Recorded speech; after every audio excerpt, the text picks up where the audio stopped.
Où, quand et comment faire les prières imprécatoires. J'aimerais aller dans le contexte de la maison.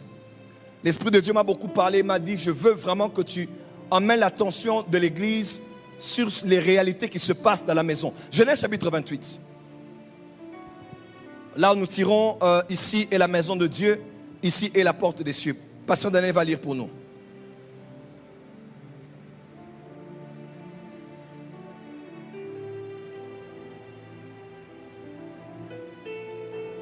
Genèse 28, verset 17. Il y eut peur et dit que ce lieu est redoutable. C'est ici la maison de Dieu, c'est ici la porte des cieux. Il a dit quoi? C'est ici là? La porte des cieux. Et c'est ici là? La maison de Dieu. La question que je vous pose, y avait-il une maison là? Y avait-il une maison là? Non. Oui. Parce qu'il a dit, ici est la maison de Dieu. Mais elle, de quelle matière était faite cette maison? Invisible. Cette maison était-elle visible ou invisible? Invisible. Jacob se réveille de la vision et il dit, ici il y a une maison spirituelle. Les passants ne voyaient pas, mais lui il voyait là une maison spirituelle.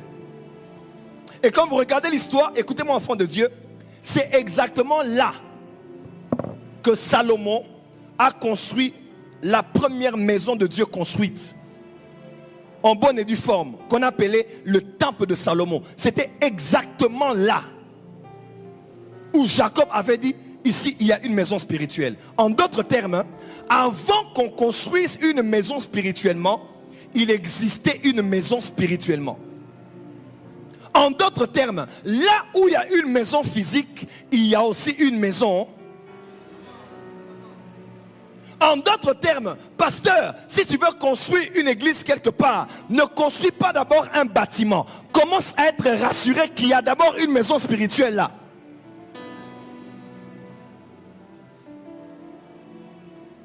On peut aller dans les eaux profondes maintenant. Maman, quand tu dors et que tu rêves de votre maison, c'est quelle maison que tu vois? Lorsque tu rêves de la maison des voisins et que tu vois que la fenêtre est ouverte, qu'il y a des toiles d'araignée et que le mur a des fissures, c'est quelle maison que tu as vue?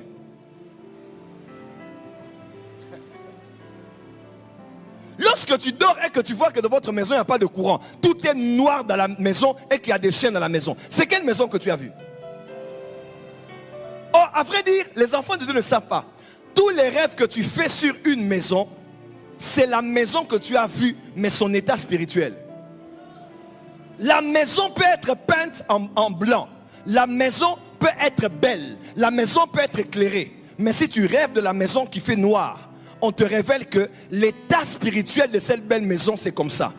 Et dans peu de temps, tu vas voir ce qui est spirituel devenir matériel dans cette maison physique. Oh, j'ai rêvé, j'étais sur notre avenue. C'est quelle avenue?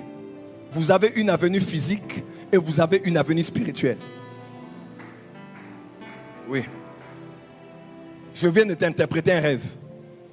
Quand tu rêves de votre maison, tu as vu votre maison, mais tu l'as vu dans son état spirituel.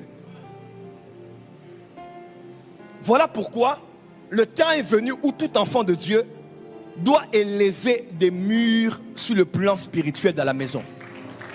Il y a des gens qui ont une grande clôture, mais spirituellement, il n'y a pas de clôture.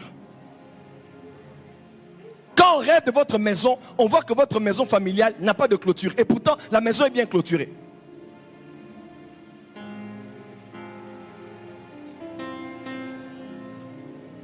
Quand tu vas dans ta chambre, tu vois un lit. Mais quand tu dors, tu rêves que ta femme et toi, vous dormez par terre. Il n'y a pas de lit.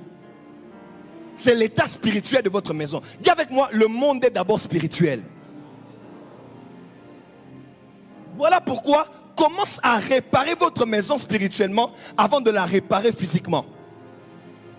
Tout ce que tu vois de votre maison, l'état de votre maison spirituelle détermine l'état de votre maison physique, où c'est qu'elle va finalement devenir dans les temps qui approchent. Dis amen très fort. Dis avec moi ma maison. Dis avec moi ma maison.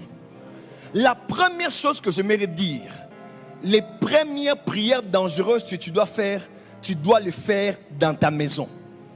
Et ici, j'aimerais souligner quelque chose. Dans la maison, il y a plusieurs pièces. Dans la maison, il y a plusieurs espaces. Mais écoutez-moi très bien. Quel est le centre de contrôle de la nation? C'est la présidence. Deuxième question. Quel est le centre de contrôle d'une entreprise? La direction générale. Quel est le poste de commande d'une église locale? C'est l'hôtel ou le bureau du pasteur. Quel est le centre de commande d'une maison? C'est la chambre des parents. Dis à ton voisin, allons dans la chambre. Le lieu stratégique de toute votre maison, c'est la chambre. Ce n'est pas la cour, ce n'est pas la cuisine, ce n'est pas le salon, ce n'est même pas le bureau où papa travaille. Le lieu stratégique de votre maison, c'est la chambre.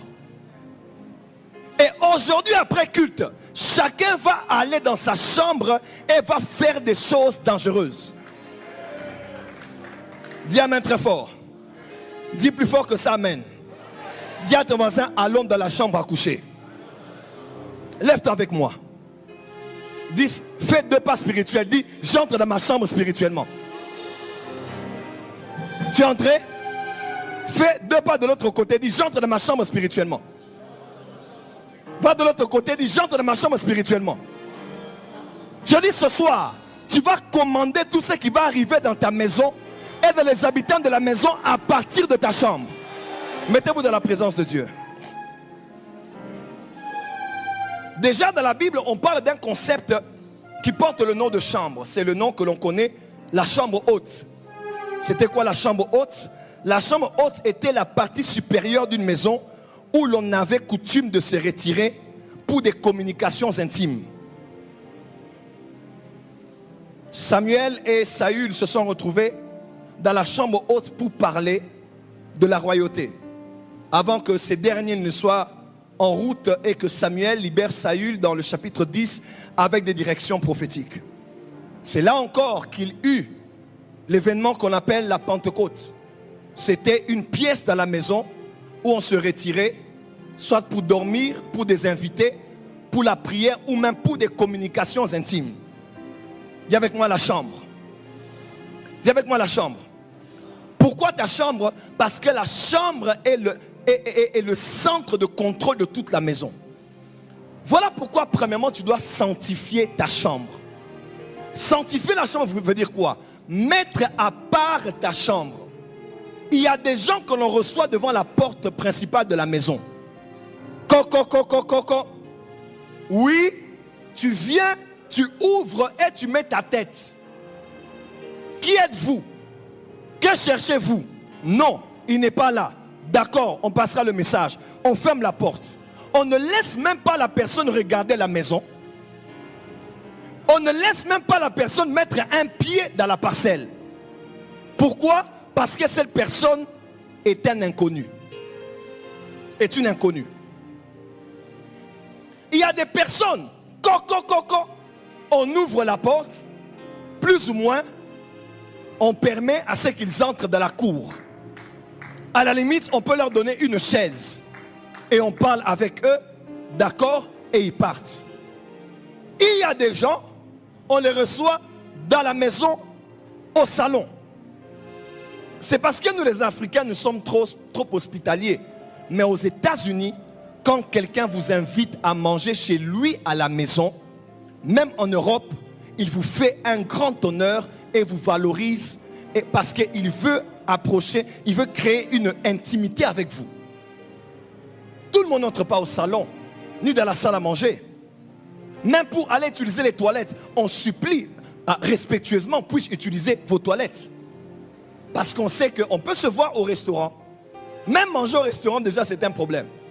On peut se voir au travail, on peut se voir dans un bistrot, mais à la maison, on ne reçoit pas tout le monde. Beaucoup de gens reçoivent n'importe qui et font entrer des mauvaises énergies dans leur maison. Toute personne qui vient avec ses énergies. Toute personne qui entre chez toi entre avec son aura. Toute personne qui entre chez vous entre avec les esprits qui l'accompagnent. Voilà pourquoi il n'est pas bon pour un pasteur de faire des délivrances dans sa maison. Oui, serviteur de Dieu, ministre de Dieu, arrêtez les choses de l'église à l'église. Vous avez un cas de délivrance, délivrez la personne à l'église, au bureau, dans la maison de Dieu. Parce qu'ici, c'est un lieu mis à part pour la domination des esprits. Mais à la maison, vous commencez à traiter des cas de gens à la maison. Des cures d'âme à la maison. Des délivrances, des sorties, libérés, part, rentre, le feu, le sang de Jésus à la maison. Il y a des esprits qui ne quittent pas votre parcelle. Il y a des esprits qui restent là. Et s'ils ne peuvent pas vous avoir, ils auront votre femme. S'ils n'ont pas votre femme, ils auront vos enfants. Ou même, ils peuvent résider dans les animaux et les insectes.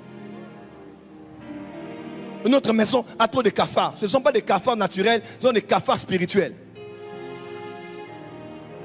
Notre chien a un problème ces jours-ci. Hein? Est-ce qu'il a des...